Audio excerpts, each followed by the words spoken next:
नमस्कार दोस्तों, एक बार फिर से टॉप गैलेंट एकेडमी में आपका स्वागत है। मैं जयपाल सिंह इस वीडियो में सिविल सेवा मुख्य परीक्षा के लिए आंसर राइटिंग स्ट्रेटजी पर डिस्कस करूंगा। एमपीपीएससी में लॉन्ग आंसर को इंट्रो, बॉडी और कंक्लूजन के फॉर्म में किस प्रकार लिखना है, इस पर हम विस्तार से बात करेंगे।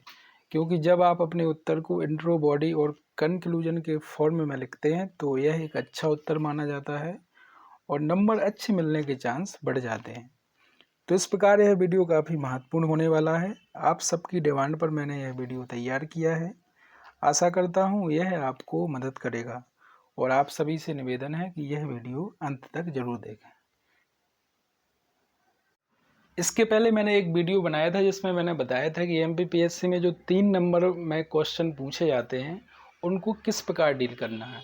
तो इस वीडियो पर आप सभी का काफ़ी अच्छा रिस्पॉन्स मिला है और अगर आपने अभी तक यह वीडियो नहीं देखा है तो आप हमारे चैनल में जाके इसको देख सकते हैं। आशा करता हूँ यह वीडियो आपको काफ़ी मदद करेगा।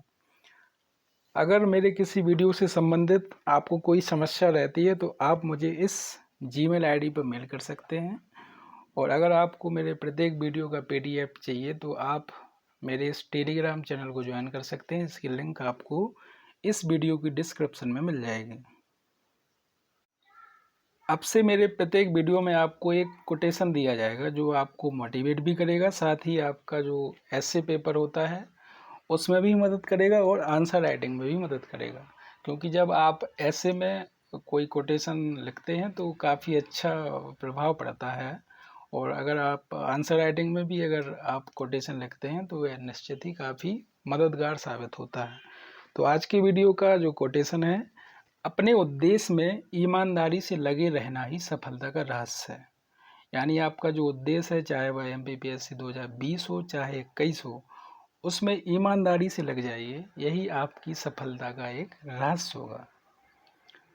साथ ही अब से प्रत्येक वीडियो में आपको मेरे द्वारा एक करंट अफेयर क्वेश्चन दिया जाएगा जो आपका जो एमपीपीएससी प्री एग्ज़ाम होता है उसमें काफ़ी मदद करेगा। तो आज की वीडियो का क्वेश्चन है, ग्रीन इंडस्ट्रियल रेवोल्यूशन योजना किस देश द्वारा लागू की गई है? ऑप्शन है जर्मनी, अमेरिका, इंग्लैंड और चीन। तो इस क्वेश्चन का आंसर आप मुझे कमेंट करके बताइए और मैं इसका आंसर आपको वीडियो के एंड में बताऊंगा। तो आप लोग कमेंट करके ज़रूर बताएं इसका आंसर। सिविल सेवा मुख्य परीक्षा में आंसर राइटिंग करते समय आपको 3 बातों का बहुत ध्यान रखना पड़ता है। इसमें पहला है कंटेंट, स्पीड और प्रेजेंटेशन। तो आपका जो कंटेंट है वह इस प्रकार होना चाहिए, यानी जो आप आंसर लिखते हैं उसमें जो आपका कंटेंट होता है वह इस प्रकार होना चाहिए कि जो प्रश्न में डिमांड की गई है उसी के अनुसार आपको अपना कंटेंट देना है। यानी यहाँ आपको इकोनॉमिक्स का demand and supply rule follow करना है। जो आपसे डिमांड की गई है वही आपको सप्लाई करना है और आपका जो कंटेंट होना चाहिए वह रिच एंड क्वालिटी कंटेंट होना चाहिए। यानी आप उसमें क्वालिटी कंटेंट दें, यानी जिसमें आप फैक्ट भी रख सकते हैं और एनालिसिस बेस्ड। तो आपका जो कंटेंट होना चाहिए वह रिच एंड क्वालिटी कंटेंट होना चाहिए, साथ ही प्रश्न की डिमांड के अनुसार होना चाहिए, तभी आपको एक अच्छे नंबर मिलेंगे। इसमें दूसरा है स्पीड। स्पीड से यहाँ मेरा मतलब है राइटिंग स्पीड से। आप सभी जानते हैं कि जो सिविल सेवा मुख्य परीक्षा होती है उसमें काफ़ी लिखना होता है, लगभग 4000 शब्द लिखने होते हैं। तो इसमें राइटिंग स्पीड का काफ़ी महत्व हो जाता है। आपकी स्पीड इस प्रकार होनी चाहिए ताकि आप समय का प्रबंधन कर सकें, साथ ही सारे प्रश्नों को अटेम्प्ट कर सकें। तो इस प्रकार आपको अपनी राइटिंग स्पीड बनानी है कि आपका टाइम मैनेजमेंट भी हो जाए, यानी आप 3 घंटे में आपके पेपर में जितने भी क्वेश्चन हैं वो सारे आप अटेम्प्ट कर सकें। क्योंकि प्रश्न सारे अटेम्प्ट करना काफ़ी महत्वपूर्ण होता है आपकी सफलता में। तो आपको अपनी राइटिंग स्पीड पे काम करना है। इसमें तीसरा है प्रेजेंटेशन। प्रेजेंटेशन के अंतर्गत आपको अपनी जो हैंड राइटिंग है वह एक नीट एंड क्लीन रखना है, यानी वो समझने लायक होना चाहिए। स्पीड भी होना चाहिए राइटिंग में और वो ऐसी राइटिंग होना चाहिए जो समझ में आए, जो परीक्षक है वो आपकी राइटिंग को अच्छी तरह से समझ जाए। और आप जो आपके आंसर में यानी आपके कंटेंट में जो कीवर्ड हैं उनको आप अंडरलाइन या बॉक्स भी कर सकते हैं। बॉक्स इस प्रकार करते हैं तो आप उसको बॉक्स भी कर सकते हैं, अंडरलाइन कर सकते हैं। साथ ही आप हेडिंग का उपयोग कर सकते हैं और छोटे छोटे पैराग्राफ का भी आप उपयोग कर सकते हैं। आप अपने आंसर में पॉइंट भी लिख सकते हैं। पॉइंट लिखना काफ़ी अच्छा होता है। जब आप पॉइंट में अपना आंसर लिखें तो कोशिश करें कि आप सेंटेंस पूरा करने पर ध्यान मत दें। आप केवल पॉइंट में जब आप लिखें तो टू दी पॉइंट लिखें, यानी आप जो कीवर्ड होते हैं वह उन पर ध्यान रखें और आप क्वेश्चन की डिमांड के अनुसार डायग्राम और मैप भी बना सकते हैं। डायग्राम में जब आप अपना आंसर लिखते हैं तो काफ़ी समय की बचत होती है, तो आपकी ये स्पीड में मदद करेगा। तो कोशिश करें कुछ डायग्राम बनाने की, साथ ही मैप की भी आप प्रैक्टिस कर सकते हैं। इंडिया और एमपी का मैप तो आपको आना ही चाहिए। तो आप आंसर राइटिंग करते समय इन 3 चीज़ों पर काफ़ी ध्यान दें, क्योंकि यह 3 चीज़ें ही आपकी आंसर राइटिंग को इफेक्टिव बनाती हैं। तो कंटेंट आपकी प्रश्न की डिमांड के अनुसार होना चाहिए और प्रेजेंटेशन इस प्रकार रखें ताकि परीक्षक को वो अपनी ओर आकर्षित करे, क्योंकि आपका आंसर भले ही कंटेंट उसमें अच्छा है, लेकिन अगर आप उसको अच्छी तरह प्रेजेंट नहीं कर पाए तो उतना प्रभाव नहीं छोड़ता है वो परीक्षक पर। तो कोशिश करें कि प्रेजेंटेशन पर भी वर्क करते रहें। अब हम बात करते हैं कि आपको उत्तर लिखने से जस्ट पहले आपको क्या करना है और किन बातों का ध्यान रखना है। तो उसमें पहला है कि आपको सबसे पहले प्रश्न को समझना है, यानी प्रश्न में क्या डिमांड की गई है इसको आपको सबसे पहले समझना है, तभी उसके बाद आप आंसर लिखें। इसके अलावा प्रश्न में जो कुछ सब टॉपिक होते हैं, यानी कोई जो प्रश्न होता है वह विखंडित होता है, उसमें 2-3 भाग आपसे पूछे जाते हैं, तो उनको आपको समझना है और अगर उनमें कोई रिलेशन है तो उनको भी आपको पकड़ना है, तभी आप एक अच्छा आंसर लिख पाएंगे। तो सबसे पहले आपको प्रश्न की डिमांड को समझना है और साथ ही अगर उसमें जो सब टॉपिक हैं उनको समझ के उनमें क्या रिलेशन है, अगर कोई रिलेशन है तो उसको भी आपको अंडरस्टैंड करना है, तभी एक आप अच्छा आंसर लिख पाएंगे। तो यहाँ मैंने आपको समझाने के लिए एक प्रश्न लिया है जो MPPSC मेंस 2018 का एथिक्स पेपर में पूछा गया है, जो 6 नंबर में और आपको 150 शब्दों में लिखना है। प्रश्न है, भ्रष्टाचार के प्रमुख प्रकारों का संक्षेप में निरूपण कीजिए तथा इसके प्रमुख कारणों का उल्लेख कीजिए। तो इसमें सबसे पहले आपको डिमांड समझनी है कि इस प्रश्न में पूछा क्या गया है, उसके बाद आप इसके सब टॉपिक समझेंगे। तो जैसे कि इसमें जो सब टॉपिक हैं, इसमें पहला है कि भ्रष्टाचार के प्रकार, तो एक यह आपका सब टॉपिक हो जाएगा और इसमें दूसरा हो जाएगा प्रमुख कारण, यानी भ्रष्टाचार के प्रमुख प्रकार और प्रमुख कारक। इसमें 2 सब टॉपिक हैं, तो इन सब टॉपिक को ध्यान में रखकर ही आपको अपना कंटेंट देना है। तो आप समझे कि आपको किस प्रकार आपको अपने प्रश्न को समझना है, उसकी डिमांड को, उसके सब टॉपिक को, तभी आप एक अच्छा आंसर लिख पाएंगे। इसमें दूसरा है कि आप उत्तर की रूपरेखा लिखना, यानी एक रूपरेखा का मतलब होता है एक रफ आंसर लिखना, क्योंकि जब आप कोई क्वेश्चन पढ़ते हैं तो आपके माइंड में जो शब्दों की एक बमबारी स्टार्ट हो जाती है, क्योंकि आपने जो अभी तक पढ़ा है और प्रश्न से रिलेटेड आपके माइंड में वो शब्द आने लगते हैं।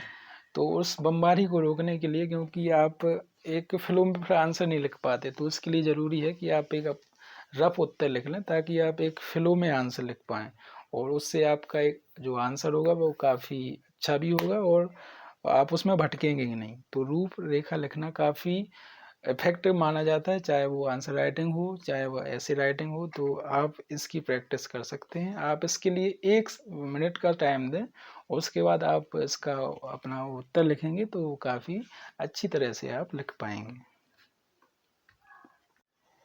अब हम बात करते हैं कि एक अच्छा उत्तर कैसा होना चाहिए। जो हमारे वीडियो का टॉपिक है कि इंट्रो, बॉडी और कंक्लूजन के रूप में आपको किस प्रकार उत्तर लिखना है, तो अब हम उस पर विस्तार से बात करेंगे। तो जब भी आप लॉन्ग आंसर लिखें तो उसमें सबसे पहले आपका होगा इंट्रो। तो इंट्रो जो होगा आपके उत्तर का वह 10% होगा, यानी अगर आप कोई उत्तर लिखते हैं लॉन्ग आंसर तो उसमें इंट्रो रखेंगे आप केवल 10%, आपके जो पूरा उत्तर है उसका 10% होना चाहिए आपका इंट्रो। तो इंट्रो के अंतर्गत आप लिखेंगे मुख्य टॉपिक का आशय या उसकी परिभाषा, कोई फैक्ट, कोई प्रसिद्ध कथन या करंट इशू। जैसे हम लास्ट के क्वेश्चन को ले लेते हैं। क्वेश्चन था भ्रष्टाचार के प्रमुख कारणों का संक्षेप में निरूपण कीजिए तथा इसके प्रमुख कारणों का उल्लेख कीजिए। तो इसमें जो मुख्य टॉपिक है वह है भ्रष्टाचार। तो इसके अंतर्गत आप इंट्रो के अंतर्गत आप लिखेंगे भ्रष्टाचार के में कोई आशय, भ्रष्टाचार क्या है, इसकी परिभाषा, कोई फैक्ट, इससे संबंधित कोई कथन या कोई करंट में भ्रष्टाचार से संबंधित कोई रिपोर्ट या डाटा है तो आप उसको लिख सकते हैं। तो आपको ध्यान रखना है कि आपकी जो इंटरव्यू होगी वह आपके उत्तर की 10% होगी और इसमें आपको मुख्य टॉपिक का ध्यान रखना है, सब टॉपिक नहीं, मुख्य टॉपिक। तो मुख्य टॉपिक का ध्यान रखना है, उसी मुख्य टॉपिक का आप आशय, परिभाषा, कोई फैक्ट लिखेंगे और कोशिश करें आप इंटरव्यू पैराग्राफ रूप में लिखें, 2-3 लाइन में आप लिखें, संक्षिप्त इंट्रो होना चाहिए और इसको पैराग्राफ रूप में लिखें। दूसरा आता है आपका बॉडी। तो आपके उत्तर का सबसे मेन पार्ट होता है आपका बॉडी। तो यह आपके उत्तर का 80% हिस्सा होना चाहिए और बॉडी के अंतर्गत आप जो कंटेंट रखेंगे वो रिच एंड क्वालिटी कंटेंट होना चाहिए। इसमें आप फैक्ट और एनालिसिस दोनों को रखें, क्योंकि ज़्यादा फैक्ट भी उतना प्रभाव नहीं छोड़ते हैं, तो आप फैक्ट और एनालिसिस दोनों को वरीयता दें। सब टॉपिक के अनुसार सब हेडिंग बनाएं। बॉडी के अंतर्गत जो आपका सब टॉपिक है उसके अंतर्गत आप सब हेडिंग बनाएं। इस प्रकार की एक मैं आपको बाद में बताऊंगा कि किस प्रकार लिखना है, तो आप समझ जाएंगे। और जो पूछा जाता है यानी सब टॉपिक जो आपका है वही आपको लिखना है। जैसे इसमें सब टॉपिक था कि भ्रष्टाचार के प्रकार, तो वही आपको लिखना है।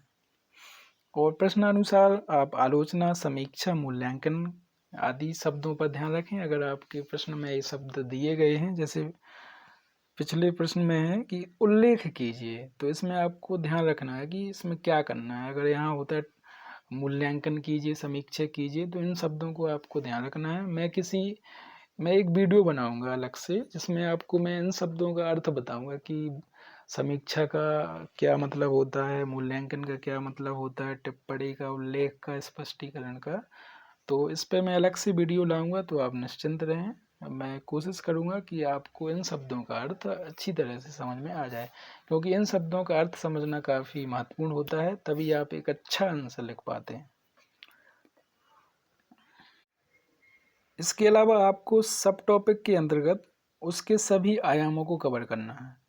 यानी आपका सब टॉपिक इस प्रश्न में है कि भ्रष्टाचार के प्रमुख कारण, तो उसमें आप कोशिश करें कि उसके सभी आयामों को कवर करें। यानी उसके ऐतिहासिक कारण, भौगोलिक कारण, आर्थिक कारण, राजनीतिक कारण, पर्यावरणीय कारण जो भी हैं उनको आप सबको कवर करें, तभी आपका एक आंसर एक अच्छा आंसर होगा। जिसमें आप सभी आयामों को कवर करेंगे तो एक अच्छा आंसर आपका माना जाएगा। तो कोशिश करें कि किसी भी प्रश्न के उत्तर में उसके सभी आयामों को कवर करें। साथ ही उस प्रश्न के लास्ट में जो कीवर्ड होते हैं यानी आलोचना, समीक्षा, मूल्यांकन, इस पर विशेष ध्यान रखें, क्योंकि इसी के अंतर्गत आपका फिर पूरा उत्तर होता है। और सब टॉपिक को आप समझें कि क्या क्या सब टॉपिक हैं, फिर जो सब टॉपिक में पूछा जाता है वो आप लिखें। और इंट्रो के अंतर्गत आप मुख्य टॉपिक का आशय या इंट्रो या कुछ उसके बारे में फैक्ट लिख सकते हैं। इसमें लास्ट है कंक्लूजन। तो कंक्लूजन आप अपने उत्तर का 10% हिस्सा रखेंगे इसके अंतर्गत। तो कोशिश करें कि जो आपका निष्कर्ष है वह एक सिविल सेवक की तरह हो। सिविल सेवक की तरह यानी बिल्कुल निष्पक्ष और सुधारवादी, सकारात्मक और आशावादी। तो कोशिश करनी है कि आप कंक्लूजन में कोई नकारात्मक बात ना लिखें जिसका परीक्षक पर नकारात्मक प्रभाव पड़े। यह बिल्कुल सकारात्मक होना चाहिए ताकि लगे कि आप फ्यूचर सिविल सर्वेंट हैं, इस तरह होना चाहिए। ठीक है, तो इन बातों का आपको विशेष ध्यान रखना है एक अच्छे उत्तर में, कि इंट्रो, बॉडी और कंक्लूजन, इनके अंतर्गत ही आप अपना लॉन्ग आंसर लिखेंगे। तो इंट्रो आपको 10% रखना है, बॉडी 80%, मेन काम आपको करना है बॉडी पे, और उसके बाद कंक्लूजन इन तीनों के अंतर्गत आप जरूर प्रश्न लिखें। जब आप इंट्रो, बॉडी और कंक्लूजन में आंसर लिखते हैं तो काफ़ी अच्छा आंसर माना जाता है। कुछ लोग क्या होते हैं कि सीधा जो पूछा जाता है वह सीधा डालते हैं और लिख देते हैं। जैसे उसमें पूछा गया भ्रष्टाचार के प्रकार, तो सीधा लिखेंगे वो भ्रष्टाचार के प्रकार, भ्रष्टाचार के कारण, उत्तर समाप्त। एक कोई लिखने का एक परंपरागत तरीका है जो अभी करंट में जो इस प्रकार आंसर लिखे जाते हैं वह इसी फॉर्म में लिखे जाते हैं, इंट्रो, बॉडी और कंक्लूजन। तो आप कोशिश करें कि इसी फॉर्म को फॉलो करें, तभी आप अच्छे नंबर प्राप्त करेंगे। यहाँ मैंने आपको एक आंसर फॉर्मेट बताया है, इसी फॉर्मेट में आप अपने आंसर लिखें। तो इसमें जैसे मैंने आपको पहले बताया कि जब आप लॉन्ग आंसर लिखें तो सबसे पहले आप लिखें इंट्रो। तो इंट्रो आपका पैराग्राफ रूप में होना चाहिए। पैराग्राफ में आप इंट्रो लिखेंगे 3 या 4 लाइन में, बिल्कुल संक्षिप्त। उसके बाद आपका स्टार्ट होगा बॉडी पार्ट। तो बॉडी पार्ट के अंतर्गत आपके जो सब टॉपिक हैं उनको आप सब हेडिंग के अंतर्गत लिखेंगे। तो सब हेडिंग यानी सब टॉपिक 1, सब टॉपिक 2। तो पहले सब टॉपिक को आप पॉइंट में भी लिख सकते हैं, छोटे छोटे पॉइंट लिख सकते हैं आप 4-5। और दूसरे सब टॉपिक को आप या तो डायग्राम में भी लिख सकते हैं या पॉइंट में, कि जिसमें आपकी इच्छा हो। तो इस प्रकार आप बॉडी को लिखेंगे और उसके बाद आपका आएगा कंक्लूजन। तो कंक्लूजन को भी आपको 3 या 4 लाइन में लिखना है और पैराग्राफ रूप में। तो इस फॉर्मेट को आपको फॉलो करना है, और जब आप इस फॉर्मेट को फॉलो करेंगे तो आपका एक अच्छा आंसर होगा। जैसा कि मैंने आपको बताया है कि किस प्रकार आपको आंसर लिखना है, तो आप इसी फॉर्मेट को फॉलो करें। तो यहाँ मैंने जैसे आपको बताया था कि जो प्रश्न बताया था उसको हम यहाँ विस्तार से समझते हैं कि किस प्रकार इसको लिखना है। तो प्रश्न था, भ्रष्टाचार के प्रमुख प्रकारों का संक्षेप में निरूपण कीजिए, भ्रष्टाचार के प्रमुख कारण क्या है, उल्लेख कीजिए। तो जो MPPSC मेंस 2019 में 6 मार्क्स में और 15 मार्क्स में जो क्वेश्चन पूछे जाएंगे उसको आप इस फॉर्मेट में लिख सकते हैं। और जो MPPSC 2020 है इसमें आपसे 5 नंबर में और 11 नंबर में लॉन्ग आंसर पूछे जाएंगे, तो आप उसको इस फॉर्मेट में लिख सकते हैं। तो इसको उत्तर मैंने स्टार्ट किया है। सबसे पहले इंट्रो। तो परहित की बजाय स्वहित को महत्व देने वाली भावना ही भ्रष्टाचार है। भ्रष्टाचार निष्पादन सूचकांक 2019 में भारत का स्थान 180 देशों में 80वां आना एक चिंताजनक स्थिति है। तो यहाँ मैंने मुख्य टॉपिक यानी भ्रष्टाचार के बारे में उसकी परिभाषा दी, साथ ही करंट में उससे रिलेटेड एक सूचकांक आया उसका भी मैंने उल्लेख किया। तो इस प्रकार आपको अपनी इंट्रो लिखना है, उसमें आप उसका मुख्य टॉपिक के बारे में और उससे रिलेटेड कोई फैक्ट है वो लिख सकते हैं। फिर आपका स्टार्ट होगा मेन बॉडी। तो यहाँ आ जाएगा सब टॉपिक 1। तो सब टॉपिक था इसमें भ्रष्टाचार के प्रकार। तो इसके अंतर्गत आप लिखेंगे भ्रष्टाचार के प्रकार। तो जो पूछा जाता है आपको मैंने बताया वही लिखना है। तो प्रकार के अंतर्गत आप जितने प्रकार आपको आ रहे हैं कोशिश करें कि 5-6 प्रकार आप लिख सकते हैं। फिर इसमें आएगा दूसरा सब टॉपिक। तो इसमें था भ्रष्टाचार के मुख्य कारण। तो यहाँ मैंने भ्रष्टाचार के कारण लिखे। आप इस प्रकार लिखें पॉइंट में, कोशिश करें कि पूरा सेंटेंस मत बनाएं। तो यहाँ मैंने इसके सारे डायमेंशन भी कवर किए हैं भ्रष्टाचार के कारणों की, सामाजिक, ऐतिहासिक, राजनीतिक, आर्थिक। तो यहाँ आप देख सकते हैं यहाँ मैंने पूरा सेंटेंस नहीं लिखा, केवल कीवर्ड लिखे हैं। तो आप उनको अंडरलाइन भी करें, बॉक्स भी करें। उसके बाद आएगा आपका कंक्लूजन। तो भारत को भ्रष्टाचार मुक्त बनाने के लिए भ्रष्टाचार निरोधक अधिनियम, लोकपाल अधिनियम, सूचना का अधिकार अधिनियम आदि प्रयास सरकार द्वारा किए गए हैं। जनता, मीडिया, प्रशासन और सरकार की प्रतिबद्धता निश्चित ही भविष्य में इस समस्या से भारत को मुक्त करेगी।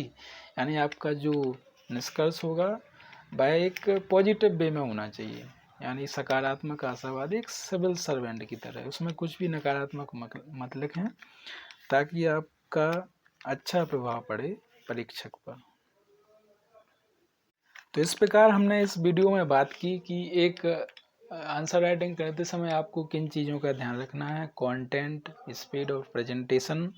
उसके बाद बात की कि एक अच्छा उत्तर किस प्रकार होना चाहिए और उत्तर लिखने से पहले आपको किन चीज़ों का ध्यान रखना है, जिसमें मैंने आपको बताया था कि सबसे पहले आपको प्रश्न को समझना है, उसकी डिमांड को, उसके बाद आप उसके सब टॉपिक को समझेंगे और उसके बाद आप एक रूपरेखा लिखेंगे ताकि आप जो आंसर लिखें वह एक अच्छे डायरेक्शन में और एक फ्लो में लिख सकें। उसके बाद मैंने आपको बताया किस प्रकार आंसर लिखना है। तो इंट्रो आपको अपने उत्तर का 10% रखना है, फिर आपका बॉडी वो 80% होगा और कंक्लूजन जो 10% होगा। फिर मैंने आपको एक MPPSC का पुराना क्वेश्चन बताया कि इसको आप किस प्रकार लिखना है और फॉर्मेट भी बताया कि आपको इस फॉर्मेट में लिखना है। तो आशा करता हूँ कि यह वीडियो आपको काफ़ी मददगार साबित हुआ होगा और जो मैंने आपको इस वीडियो में क्वेश्चन दिया है कि इंडस्ट्रियल रेवोल्यूशन योजना किस देश द्वारा लागू की गई, उसका आंसर है इंग्लैंड के द्वारा। तो आपको याद रखना है कि इंग्लैंड के द्वारा यह योजना स्टार्ट की गई। इस योजना के तहत ब्रिटेन का टारगेट है कि वह 2030 तक उसके यहाँ जो पेट्रोल और डीजल की जो गाड़ियाँ चलती हैं उनको वह इलेक्ट्रिक कारों में और वाहनों में बदलेगा। तो काफ़ी अच्छी योजना है पर्यावरण के लिए। तो इसका आपको आंसर याद रखना है कि इसका आंसर है इंग्लैंड। तो अगर यह वीडियो आपको पसंद आया है, काफ़ी मेहनत के बाद यह वीडियो मैंने बनाया है, तो अगर आपको यह पसंद आया है तो इसको लाइक करें और ज़्यादा से ज़्यादा उन दोस्तों में ज़रूर शेयर करें जो MPPSC 2020 या 21 की तैयारी में लगे हुए हैं। साथ ही अगर आपने अभी तक हमारे चैनल को सब्सक्राइब नहीं किया है तो इसको सब्सक्राइब जरूर करें ताकि आपको इसी तरह मेरे नए नए वीडियो आपको मिलते रहें। और इसके बाद आकाश सर के द्वारा भी ज्योग्राफी को लेकर एक सीरीज स्टार्ट की जा रही है। तो जो हमारे चैनल के जो डायरेक्टर हैं आकाश सर, उनके द्वारा भी वीडियो सीरीज लाई जाएगी। तो आप हमारे चैनल से ज़रूर जुड़े रहें। मिलते हैं अगले वीडियो में, तब तक के लिए जय हिंद।